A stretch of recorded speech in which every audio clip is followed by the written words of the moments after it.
دشمن کے لاکھ جتن اور احتیاط کرنے کے باوجود یہی وجہ تھی کہ جتنی عورتیں اس کام پر مامور تھیں اور جتنی دائیاں آتی تھیں کسی کو حمل کا پتہ نہ چلا، یہاں تک کہ حضرت موسیٰ علیہ السلام کی ولادت بھی ہو گئی۔ لیکن اس کے بعد آپ کی والدہ سخت پریشان ہونے لگی اور ہر وقت خوف زدہ رہنے لگی، اور امام ابن کثیر رحمہ اللہ لکھتے ہیں کہ حضرت موسیٰ علیہ السلام کی والدہ کو اپنے بچے سے محبت بھی اتنی تھی کہ کسی ماں کو اپنے بچے سے اتنی نہ ہوگی۔ ایک ماں پر ہی کیا، موسیٰ علیہ السلام کا چہرہ اللہ تعالیٰ نے بنایا ہی ایسے تھا کہ جس کی نظر پڑ جاتی تھی اس کے دل میں آپ کی محبت بیٹھ جاتی تھی، جیسے کہ اللہ تعالیٰ سورہ طٰہٰ آیت 39 میں فرماتا ہے، وَأَلْقَيْتُ عَلَيْكَ مَحَبَّةً مِّنِّي وَلِتُصْنَعَ عَلَىٰ عَيْنِي، اور موسیٰ میں نے تم پر اپنی طرف سے محبت ڈال دی ہے، اس لیے کہ تم پر مہربانی کی جائے اور اس لیے کہ تم میرے سامنے پرورش پاؤ۔ پس جب موسیٰ علیہ السلام کی والدہ ہر وقت خوف زدہ اور رنجیدہ رہنے لگیں تو اللہ تعالیٰ نے ان کی طرف وحی کی، جیسا کہ سورہ قصص میں آتا ہے، ہم نے موسیٰ کی ماں کی طرف اشارہ کیا کہ اس کو دودھ پلا، پھر جب تجھے اس کی جان کا خطرہ ہو تو اسے دریا میں ڈال دے اور کچھ خوف اور غم نہ کر، ہم اسے تیرے ہی پاس واپس لے آئیں گے اور اس کو پیغمبروں میں شامل کریں گے۔ یعنی پیدا ہوتے ہی دریا میں ڈال دینے کا حکم نہ تھا، بلکہ ارشاد یہ ہوا کہ جب تک خطرہ نہ ہو بچے کو وہ دودھ پلاتی رہیں، جب راز فاش ہوتا نظر آئے تو بے خوف و خطرہ اسے ایک تابوت میں رکھ کر دریا میں ڈال دے۔ تابوت یعنی صندوق۔ سورہ طٰہٰ میں آتا ہے کہ اللہ تعالیٰ نے موسیٰ علیہ السلام کی والدہ کی طرف الہام کیا کہ اسے یعنی موسیٰ علیہ السلام کو صندوق میں رکھ کر پھر اس صندوق کو دریا میں ڈال دو، تو دریا اسے کنارے پر ڈال دے گا اور میرا اور اس کا دشمن اسے اٹھا لے گا۔ کہا جاتا ہے کہ فرعون کی حکومت نے اس زمانے میں جاسوس عورتیں چھوڑ رکھی تھیں جو گھر گھر جا کر جاسوسی کرتی، لہٰذا اس نئے طرز جاسوسی سے موسیٰ یعنی موسیٰ علیہ السلام کی ماں موسیٰ پریشان ہو گئیں اور پیدائش کے 3 مہینے بعد موسیٰ علیہ السلام کو دریا میں ڈال دیا۔ یہ پورا واقعہ تسلسل سے سیکوینشل آرڈر میں سورہ قصص میں بیان کیا گیا ہے۔ جب موسیٰ علیہ السلام کی والدہ نے انہیں دریا میں بہا دیا تو آگے کی تفصیلات سورہ قصص میں کچھ اس طرح آتی ہیں۔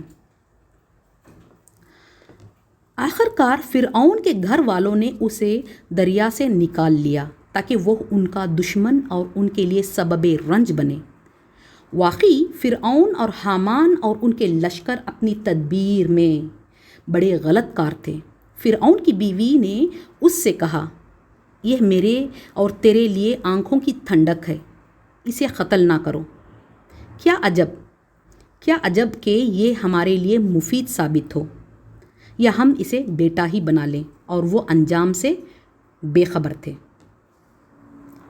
یعنی اللہ تعالیٰ فرماتا ہے کہ وہ اس بچے کو اٹھا رہے تھے جس کے ہاتھوں آخرکار انہیں تباہ ہونا تھا۔ یہ بچہ جسے وہ اپنا بچہ بنا رہے ہیں، کیونکہ فرعون بے اولاد تھا، تو یہ تو وہی بچہ ہے جس کو مارنے کے لیے سینکڑوں بچوں کو موت کی نیند سلا دیا گیا تھا۔ فرعون اور اس کے درباریوں نے اس خوفناک خواب کو پورا نہ ہونے کے لیے کیا کیا تدبیریں نہیں کی، لیکن اس زبردست تدبیر کرنے والے کے آگے ان کی ساری تدبیروں پر پانی پھر گیا، اور اللہ رب العزت خود فرعون کے ہاتھوں اس کے دشمن اور اس کی تباہی کی پناہ اور پرورش کا کام لیا، اور وہ بھی شاہی ٹھاٹ بھاٹ سے۔ سبحان اللہ۔ اگلی آیت میں اللہ تعالیٰ فرماتا ہے کہ اور موسیٰ کی ماں کا دل بے صبر ہو گیا، اگر ہم اس کا دل مضبوط نہ کر دیتے تو قریب تھا کہ وہ اس قصے کو ظاہر کر دے۔ غرض یہ تھی کہ وہ مومنوں میں رہے، اور اس نے اس کی بہن سے کہا کہ اس کے پیچھے پیچھے چلی جا، تو اسے دور سے دیکھتی رہی اور ان لوگوں کو کچھ خبر نہ تھی۔ یعنی موسیٰ نے موسیٰ علیہ السلام کی بہن سے کہا، مریم سے، کہ وہ موسیٰ علیہ السلام کے پیچھے پیچھے جائے، دیکھے کہ ان کا تابوت دریا میں کدھر جا رہا ہے۔ موسیٰ علیہ السلام کی والدہ نے جب موسیٰ علیہ السلام کو دریا میں بہا دیا تو بہت پریشان ہوئی۔ ان کو کسی چیز کا خیال نہ رہا، ان کو صبر و سکون جاتا رہا۔ اگر اللہ تعالیٰ ان کے دل کو مضبوط نہ کرتا تو وہ بے صبری میں راز فاش کر دیتی، لیکن اللہ تعالیٰ نے ان کی دھارس باندھی اور تسکین دی کہ تیرا بچہ تجھے ضرور ملے گا۔ موسیٰ علیہ السلام کی ماں نے ان کے پیچھے ان کی بہن مریم کو بھیجا تھا تاکہ وہ ان کو موسیٰ علیہ السلام کی خبر دیں۔ کہا جاتا ہے کہ اس وقت آپ کی بہن کی عمر کچھ زیادہ نہیں تھی، وہ بہت کم عمر تھی، لگ بھگ 10-12 سال کی، لیکن وہ بہت ذہین تھی۔ ان کی ذہانت کا اندازہ اس سے لگایا جا سکتا ہے کہ انہوں نے بڑی ہوشیاری کے ساتھ بھائی کا پیچھا کیا اور یہ پتہ لگا لیا کہ وہ فرعون کے محل میں پہنچ چکے ہیں، اور پھر وہ وہاں سے واپس نہیں لوٹی بلکہ وہیں رک کر دیکھا کہ آگے کیا ہوتا ہے۔ اور آگے اللہ تعالیٰ فرماتا ہے کہ اور ہم نے پہلے ہی اس پر دائیوں کا دودھ حرام کر دیا تھا۔ تو موسیٰ کی بہن نے کہا کہ میں تمہیں ایسے گھر والوں کو بتاؤں کہ تمہارے لیے اس بچے کو پالیں اور اس کی خیرخواہی کریں، پرورش کریں۔ تو ہم نے اس طریقے سے ان کو ان کی ماں کے پاس واپس پہنچا دیا تاکہ ان کی آنکھیں ٹھنڈی ہو جائیں اور وہ غم نہ کھائیں اور معلوم کریں کہ اللہ کا وعدہ سچا ہے، لیکن یہ اکثر نہیں جانتے۔ جب حضرت آسیہ جو فرعون کی بیوی تھی، شاہی محل میں جتنی دائیاں تھیں سب کو بچہ دیا دودھ پلانے کے لیے، لیکن بحکم الہی حضرت موسیٰ علیہ السلام نے کسی کا دودھ نہ پیا۔ حضرت آسیہ نے اپنی لونڈیوں کو باہر بھیجا کسی دائیہ کو تلاش کرنے، چونکہ رب العالمین کو یہ منظور نہ تھا کہ وہ اپنی والدہ کے سوا کسی اور کا دودھ پیے، اور اس میں سب سے بڑی مصلحت یہ تھی کہ اسی بہانے حضرت موسیٰ علیہ السلام اپنی ماں تک پہنچ جائیں۔ لونڈیاں آپ کو لے کر جب باہر نکلیں تو آپ کی بہن جو وہیں انتظار کر رہی تھی، یہ دیکھنے کے آپ کے ساتھ کیا معاملہ ہوتا ہے، ان لونڈیوں سے کہا کہ اگر تم کہو تو میں ایک دائی کا پتہ جانتی ہوں، ممکن ہے بچہ ان کا دودھ پی لے۔ اس طرح وہ ان لونڈیوں کو اپنے گھر لے آئیں اور بچے نے ان کا دودھ پیا۔ سبحان اللہ! حضرت آسیہ کو جب خبر ہوئی تو سن کر بہت خوش ہوئی۔ انہیں یعنی موسیٰ کو اپنے محل میں بلوایا اور انہیں بہت کچھ انعامات سے نوازا، لیکن حضرت آسیہ کو یہ نہیں علم تھا کہ فی الواقع یہی اس بچے کی والدہ ہیں، فقط اس وجہ سے کہ حضرت موسیٰ نے ان کا دودھ پیا تھا۔ حضرت آسیہ بہت خوش ہوئی، وہ چاہتی تھی کہ موسیٰ محل میں ان کے ساتھ رہیں، لیکن موسیٰ نے منع کر دیا کیونکہ ان کے شوہر اور دوسرے بچوں کی ذمہ داری بھی جو تھی ان پر۔ لہٰذا یہ طے ہوا کہ موسیٰ بچے کو دودھ پلا کر محل واپس بھیج دیا کریں گی۔ اس طرح اللہ رب العالمین نے موسیٰ کا خوف امن سے، فقیری امیری سے، بھوک آسودگی سے، دولت و عزت میں بدل دیا۔ وہ روزانہ انعام و اکرام پاتی، کھانا اور کپڑے شاہی طریقے پر ملتا اور اپنے بچے کو اپنے گود میں پالتی۔ ایک ہی رات یا ایک رات میں ہی اللہ تعالیٰ نے ان کی مصیبت راحت میں بدل دی۔ سبحان اللہ!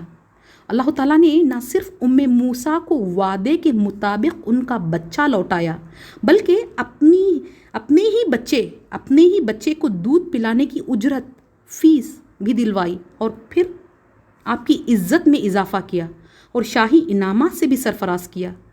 یہ ہوتی ہے اللہ تعالیٰ کی اطاعت کرنے اور اس کے فیصلوں پر سر جھکانے کا پھل۔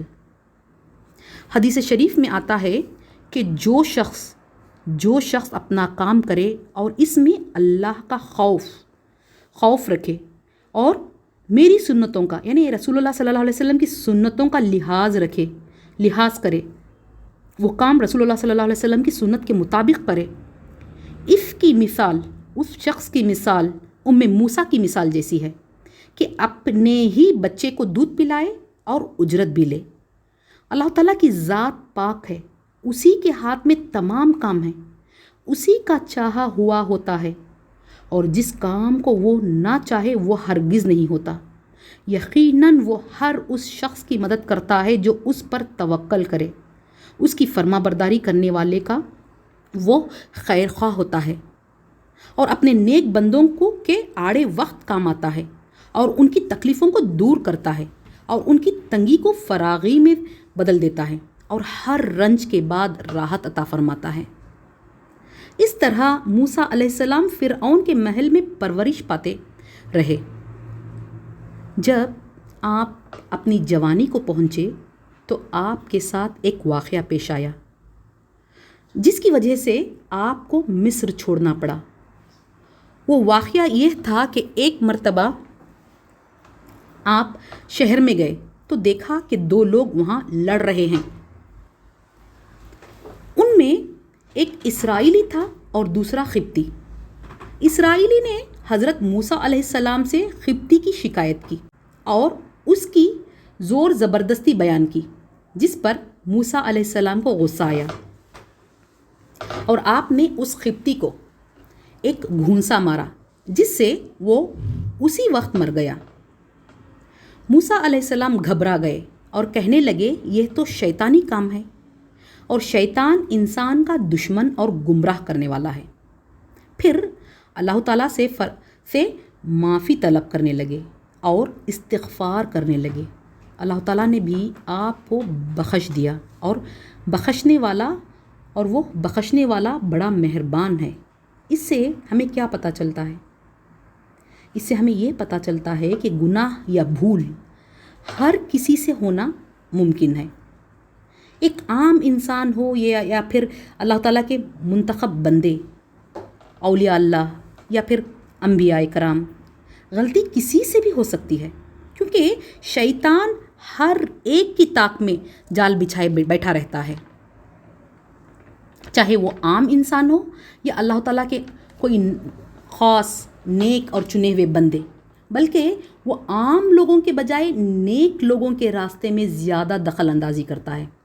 لیکن ہمیں یہاں سیکھنے والی بات جو ہے وہ یہ کہ جیسے ہی غلطی کا ارتکاب ہو، غلطی یا گناہ سرزد ہو، اللہ تعالیٰ کی طرف پلٹیں، اس سے اپنی خطاؤں کی معافی طلب کریں، اپنے گناہ قبول کرتے ہوئے توبہ و استغفار کریں، کیونکہ اللہ تعالیٰ کو ایسے بندے بہت زیادہ پسند ہیں جو اس کی طرف پلٹتے ہیں اور اس کی طرف رجوع کرتے ہیں۔ اللہ تعالیٰ کی صفت اس کے پاکیزہ اور خوبصورت ناموں میں سے ایک نام ہے الغفار، یعنی بہت بخشنے والا۔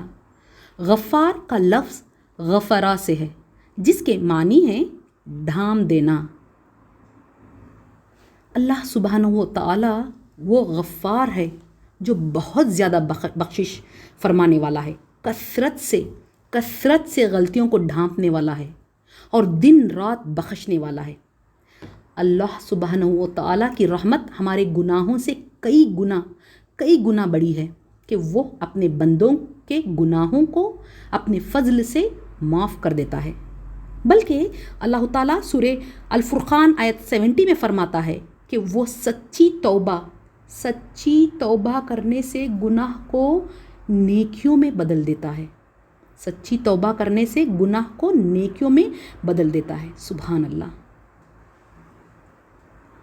جیسا کہ اللہ تعالیٰ فرماتا ہے إِلَّا مَن تَابَ وَآمَنَ وَعَمِلَ عَمَلًا صَالِحًا فَأُولَٰئِكَ يُبَدِّلُ اللَّهُ سَيِّئَاتِهِمْ حَسَنَاتٍ وَكَانَ اللَّهُ غَفُورًا رَحِيمًا۔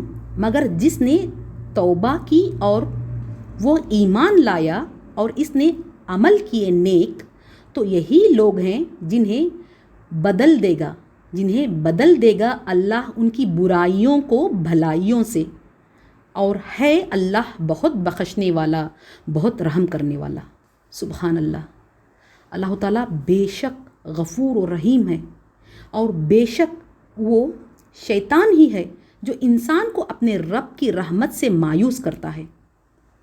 پہلے تو اس کو گناہ کی دعوت دیتا ہے اور گناہ کو خوبصورت بنا کر پیش کرتا ہے، اور جب بندہ وہ گناہ کر بیٹھتا ہے تو اس کو اس پر جمائے رہنے اور اس پر اصرار کرتے رہنے کی مزید تاکید کرتا ہے۔ اس کے دل میں وسوسے ڈالتا ہے کہ یہ گناہ تم سے سرزد ہو گئے ہیں، اللہ تعالیٰ کی نظروں سے تم گر گئے ہو، لہٰذا وہ تمہیں معاف نہیں کرے گا۔ یا پھر یہ کہ ایک گناہ تو کر لیا ہے، اب اور کر لو، پھر ایک ساتھ معافی مانگ لینا۔ یا پھر یہ کہ اتنے گناہ کر چکے، اب کس منہ سے معافی مانگو گے، اللہ تعالیٰ کو کیا منہ دکھاؤ گے، وغیرہ وغیرہ۔ گناہ کی دعوت دینا، اس پر جمائے رکھنا، اللہ تعالیٰ کی رحمت سے مایوس کرنا، ناامیدی پیدا کرنا بندے میں، یہ سب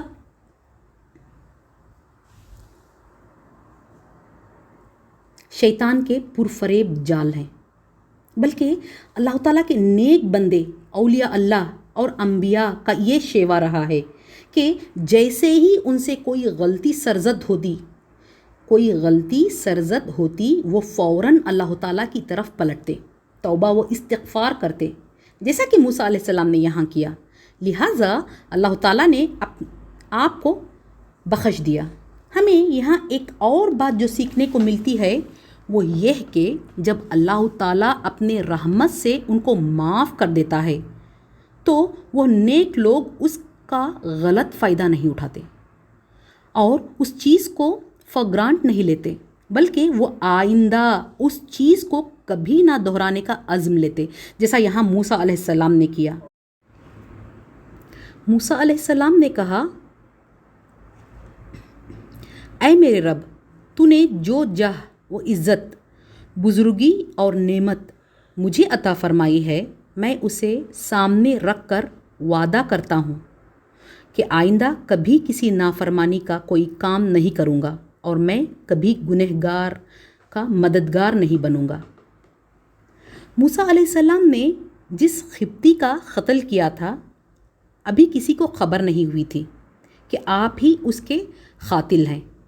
اس لیے دوسرے دن موسیٰ علیہ السلام پھر سے شہر میں داخل ہوئے، یہ دیکھنے کے لیے کہ کہیں راز کھل تو نہیں گیا۔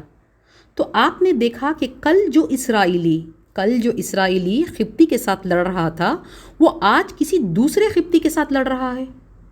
جب اس نے موسیٰ علیہ السلام کو دیکھا تو پھر سے فریاد اور دہائی دینے لگا۔ موسیٰ علیہ السلام نے فرمایا کہ تم بڑے فتنے والے آدمی ہو۔ یہ سنتے ہی وہ اسرائیلی ڈر گیا۔ جب موسیٰ علیہ السلام نے اس ظالم قبطی کو روکنے، نہ کہ بنی اسرائیلی کو، اس ظالم قبطی کو روکنے کے لیے اس کی طرف ہاتھ بڑھایا تو اسرائیلی سمجھ بیٹھا کہ آپ اس کی طرف ہاتھ بڑھا رہے ہیں اور آپ نے مجھے برا کہا ہے اور مجھے پکڑنا چاہتے ہیں، اور وہ اپنی جان بچانے کے لیے شور مچانا شروع کر دیا اور موسیٰ علیہ السلام سے کہنے لگا، اے موسیٰ، کیا جس طرح تو نے کل ایک شخص کا خون کیا تھا آج میری جان بھی لینا چاہتا ہے؟ تو زمین میں سرکش بن کر رہنا چاہتا ہے؟ پچھلے دن کا واقعہ صرف اس اسرائیلی کی موجودگی میں ہوا تھا، اس لیے اب تک کسی کو پتہ نہ چلا تھا، لیکن آج اس کی زبان سے اس قبطی کو پتہ چل گیا کہ یہ کام موسیٰ علیہ السلام کا تھا۔ لہٰذا وہ قبطی یہ سن کر بھاگا وہاں سے اور دوڑ کر فرعون کے دربار میں حاضر ہوا اور وہاں سارا معاملہ سنا دیا۔ اس پر فرعون نے فوراً سپاہی دوڑائے کہ وہ موسیٰ علیہ السلام کو لا کر پیش کریں۔ اس کے بعد قرآن حکیم ہمیں بتاتا ہے کہ ایک آدمی جو موسیٰ علیہ السلام کا خیر خواہ تھا، ویل وشر تھا، وہ دوڑتا ہوا آپ کے پاس آیا اور آپ کو خبر دی کہ فرعون کے دربار میں آپ کے قتل کے فیصلے ہو رہے ہیں۔ لہٰذا آپ اس ملک کو، اس زمین کو چھوڑ دیں اور کہیں اور چلے جائیں۔ فرعون اور فرعونیوں کے ارادے جب آپ کو معلوم ہوئے، موسیٰ علیہ السلام کو معلوم ہو گئے، تو آپ وہاں سے تنہا چپ چاپ نکل کھڑے ہوئے، چونکہ آپ کی زندگی شہزادوں کی طرح گزری تھی۔ سفر آپ کو بہت کڑا محسوس ہوا، لیکن آپ کو خوف بھی تھا، اس لیے ادھر ادھر دیکھتے سیدھا چل پڑے اور ساتھ ساتھ اللہ تعالیٰ سے دعائیں بھی مانگتے جا رہے تھے۔ ربی نجینی من القوم الظالمین، اے میرے پروردگار مجھے ظالم لوگوں سے نجات دے۔ یہی وہ چیز ہے جو ہم کرنا بھول جاتے ہیں۔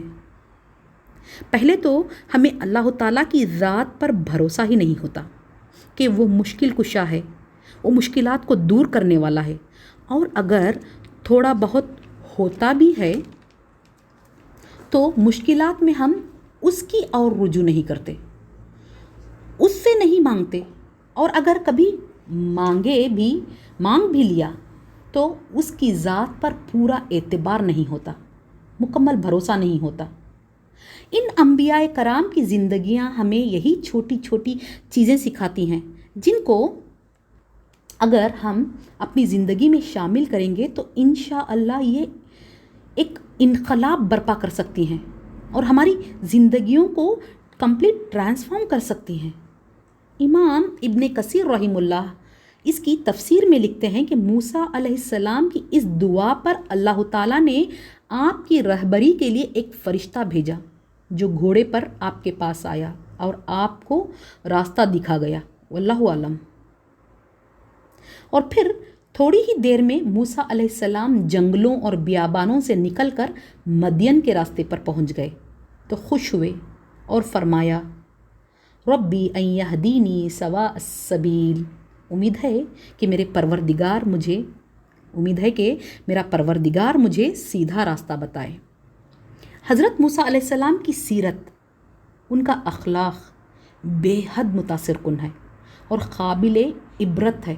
ہمیں وہ جگہ جگہ اللہ تعالیٰ کے حضور دعائیں مانگتے، مدد طلب کرتے اور اس کی ذات پر بھروسہ کرتے نظر آتے ہیں، اور آگے بھی ہم دیکھیں گے کہ وہ کس طرح اپنا فوکس اللہ رب کائنات کی ذات سے کبھی نہیں ہٹاتے، مشکل سے مشکل ترین حالات میں بھی نہیں۔ پھر جب موسیٰ علیہ السلام مدین پہنچے اور اس کے کنویں کے پاس آئے تو دیکھا کہ کچھ چرواہے پانی کھینچ کر اپنے جانوروں کو پلا رہے ہیں، اور وہیں آپ نے دیکھا کہ 2 عورتیں اپنی بکریوں کو ان جانوروں کے ساتھ پانی پینے سے روک رہی ہیں۔ اس پر موسیٰ علیہ السلام نے ان عورتوں سے پوچھا کہ یہ کیا ماجرا ہے؟ تو ان عورتوں نے جواب دیا کہ ہم تو پانی نکال نہیں سکتی، جب یہ لوگ اپنے جانوروں کو پانی پلا کر چلے جائیں گے تو ہم بچا کچا پانی اپنی بکریوں کو پلا دیتی ہیں، اور ہمارے والد تو بہت ہی بوڑھے ہیں۔ یہ سن کر حضرت موسیٰ علیہ السلام نے خود پانی کھینچا اور ان بکریوں کو پلایا۔ اس کے بعد موسیٰ علیہ السلام تھکے ہارے بھوکے پیاسے ایک درخت کے سائے میں بیٹھ گئے۔ مصر سے مدین تک پیدل بھاگے دوڑے آئے تھے، پیروں میں چھالے پڑ گئے تھے، کھانے کو کچھ پاس نہیں تھا، ان کے درختوں کے پتے اور گھاس پھوس کھاتے رہے۔ تھکے ہارے درخت کے نیچے ٹیک لگائے آپ نے بارگاہ الہی میں فریاد کی، جو بہت ہی مشہور اور معروف دعا ہے آپ کی، ربی انی لما انزلت الی من خیر فقیر، اے میرے پروردگار تو جو کچھ بھلائی میرے طرف اتارے میں اس کا محتاج ہوں۔ سبحان اللہ، کوئی انسان اللہ تعالیٰ کا مقرب اور پسندیدہ ایسے ہی نہیں ہو جاتا۔ اس کی خوبیاں، اس کے اندر کی دیانت داری، اس کا تقویٰ اور پرہیزگاری، اور اس کے اندر کا وہ جذبہ جو اس کو خود کے غموں کو بھلا کر خود آزمائشوں سے گزرتے ہوئے بھی دوسروں کی مدد پر جو ابھارتا ہے، وہ اس کو اللہ تعالیٰ کے قریب کرتا ہے اور اس کا چہیتا بناتا ہے۔